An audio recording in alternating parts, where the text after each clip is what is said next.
The very last part of an experience-based resume really tries to highlight any unique skills or talents that you bring to the party. And those are covered under the professional competencies section. So that's the very last component of an experience-based resume. Now, what should be included in this last component? Number one should be computer competencies. You want to be able to state to every employer that you're proficient in Microsoft Office Suite at the bare minimum. And those include things like Excel, PowerPoint, and Word. They assume that, but you want to remind them of that. Second is that you are internet savvy. So you want to be able to claim web research focused and experience there. Now, if you're a technical person and you have that skill set, you also at this point want to be claiming any licenses that are job-related, certifications that are job-related, Microsoft certification, Cisco systems certification, or if you have some professional designations, ASQC, American Society of Quality Control, SHRM, Society for Human Resource Management, APEX, any of these that provide some certification programs that are job-related, this is where they go. Another point that should be listed here, if you have any specific language skills, this is where they go. Are you fluent in French? Are you just conversational in Spanish? Whatever it might be, list the proficiency and the level of competency for those language skills. And then if you have international experience, if you lived in Japan for a year, here's where it goes, especially if you're applying for a position that would lead to international assignments or global business cases. If you have professional affiliations, and I urge all my students at KSU to get involved at the student level with the American Marketing Association, Society for Human Resource Management, whatever it might be, have some affiliation to the profession that you're going to be pursuing. And this is where you put that down. These are the affiliations. It shows your professional commitment. It also creates that opening common ground that you can, in an interview, talk about human resources, if that's your particular major and career path, or marketing, or whatever it might be. It's a nice opening gambit for those interview questions. And then specify any officer roles that you may have held. If you've been in a leadership position, that also sells well to any potential employer, because they're looking for you to provide leadership within their organization. But again, always keep it job related. No fraternal orders here, no religious affiliations, any of those types of things. Those are hot buttons that really don't stay focused on the job relatedness of this experience-based resume. Some hot buttons are worth mentioning at this point in time. And we want to cover those, and these are gray areas when we're talking about the resume. Number one are references.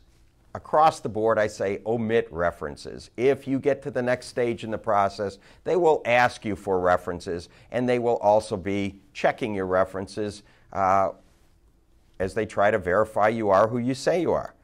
Personal data here. You want to make sure that they're not going to find something out of your past. Make sure you Google yourself. Right? Go to Google, do a search on your formal name, and find out what they would find out with the click of a mouse. So don't be surprised. Make sure you know how you're presented in this internet-based world. If you have military duty status, that's a hot button for some organizations. If they believe you might be called up for active duty at any point in time, they're less likely to invest in a management development program for you or put you on a high potential career path if they're not sure when you're going to be able to fulfill that military obligation. So omission here might be the most prudent course of action.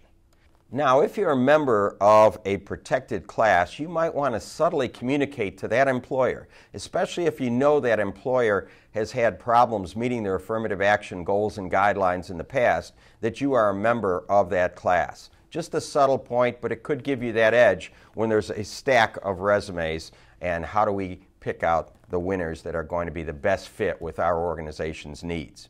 And then the issue of dual careers.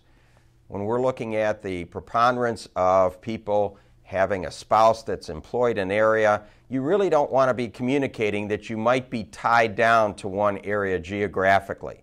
So don't talk about, you're the vice president of your husband's business, or you're the vice president of your wife's advertising agency, whatever it might be. You don't want to communicate that there's some linkage to the area that wouldn't permit you to follow that employer's location needs.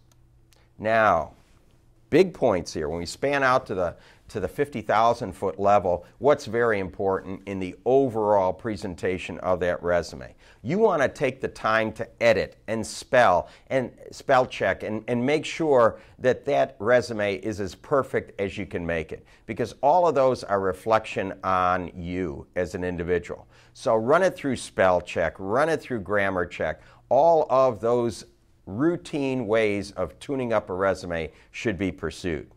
Again, check the transmittal format. Attach it in an email to some of your friends. You might have to put it in a PDF file so that the transmission doesn't change that format. Sometimes you'll find all the lines, the formatting gets screwed up when it's sent through certain attachments or different digital formats.